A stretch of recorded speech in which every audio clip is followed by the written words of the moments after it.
প্রিয় দর্শক, আসসালামু আলাইকুম। এই যে দেখতে পাচ্ছেন আমার যে নদী, পিছনে যে নদী, আর এই নদীতে আমাদের হাঁসগুলোকে ছাড়া হচ্ছে। কত সুন্দর স্মুথলি তারা কিন্তু নেমে যাচ্ছে। আমি যদি একটু দেখাই আপনাদেরকে, এদের যে নামার দৃশ্যটা, এটা কিন্তু দারুণ। আর আপনাদের এরকম ভাবে যদি নদী থাকে, তো সেই নদীতে কিন্তু আপনারা হাঁসগুলোকে সুন্দরভাবে ছেড়ে দিতে পারেন। এই যে দেখতে পাচ্ছেন তারা কিন্তু নেমেই অলরেডি খাওয়া দাওয়া শুরু করে দিচ্ছে।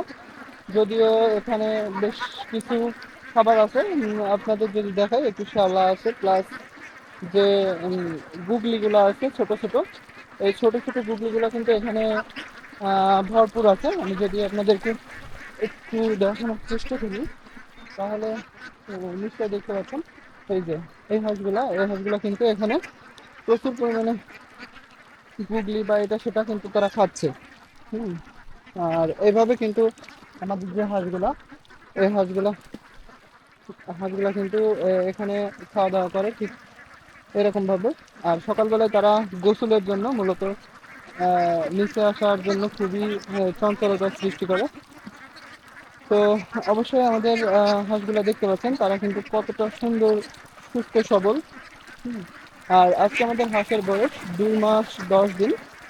তো 2 মাস 10 দিনে আলহামদুলিল্লাহ তাদের কিন্তু সম্পূর্ণ পালক উঠে পড়ছে প্রায়।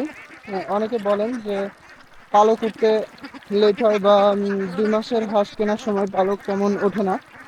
আসলে 2 মাসের যদি হাঁসটা হয়, সেখানে কিন্তু সুন্দরভাবে পালকগুলো উঠে পড়বে আশা করা যায়। হুম। তো আর এটা হচ্ছে আমার নৌকা। এই যে এই ডুঙা নৌকা যেটা আমার এলাকায় বলে। তো আমরা কিন্তু সেই নৌকাটা নিয়েই এদেরকে মানে হাঁসটাকে উঠানো তেমন লাগে না, আসলে কোনো হ্যাসেল নেই। এদের সুন্দরভাবে গোসল করা হয়ে গেলে এরা কিন্তু আর বসে থাকে না, উঠে পড়ে। আর সকল সাইডে কিন্তু আমাদের হাঁসগুলো সুন্দরভাবে বিচরণ করে। আর এটার ওয়াইড বলতে কি, আলহামদুলিল্লাহ অনেক বড়।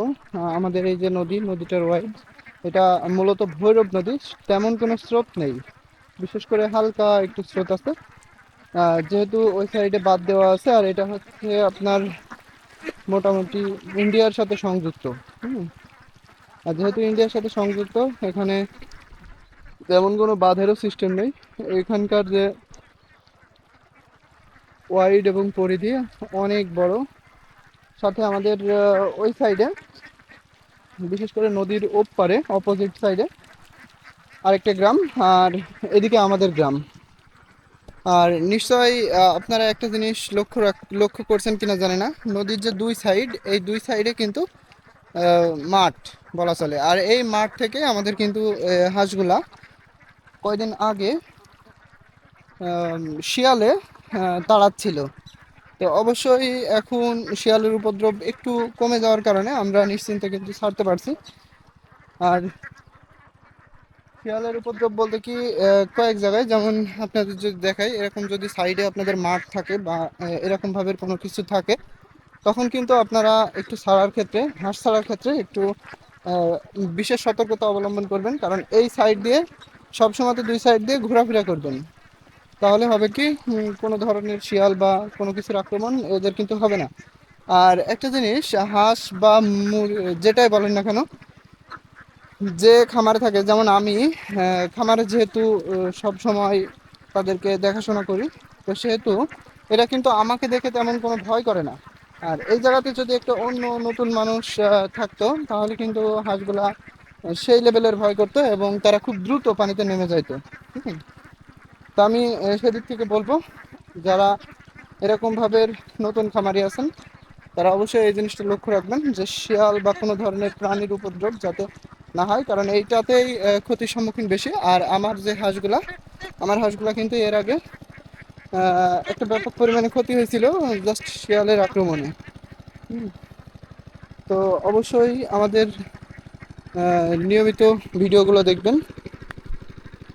এই যে আমাদের হাঁস কিন্তু অনেক দূরে চলে আসছে, বিশেষ করে সূর্য এখনো আকাশে, দেখতে পাচ্ছেন। তো ঠিক আছে, অবশ্যই আমাদের চ্যানেলটি সাবস্ক্রাইব করবেন, আর হাট বিষয়ে যে কোনো ধরনের ভিডিওগুলো আমাদের চ্যানেলে পেয়ে যাবেন। তো ধন্যবাদ সকলকে। আসসালামু আলাইকুম।